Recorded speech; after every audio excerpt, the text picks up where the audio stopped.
Hi hello అండి. ఇవాళ మన కిచెన్స్లో మసాలా ఇడ్లీ చూపిస్తాను.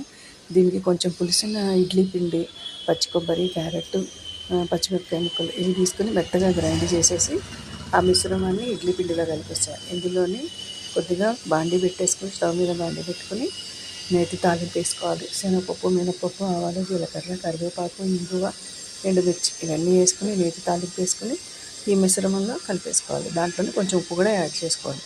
ఆ తర్వాత ఒక ఇడ్లీ పాత్ర తీసుకొని స్టీమ్ మీద ఉడికించేసుకోవాలి. మన ఇడ్లీలు ఎలా అయితే వేసుకుంటామో అలాగే చేసుకోవాలి. 10 నుంచి 15 నిమిషాల పాటు ఉడుకుతుంది. నచ్చిందా? లైక్ చేయండి, షేర్ చేయండి, కామెంట్ చేయండి.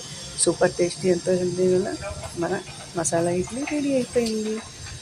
సబ్స్క్రైబ్ చేసుకోండి మై ఛానల్. Bye bye. కలర్ఫుల్గా వచ్చింది కదా, ఎంత టేస్ట్గా ఉంటుందో. దీనికి కాంబినేషన్ పల్లీ చట్నీ. Okay guys, bye.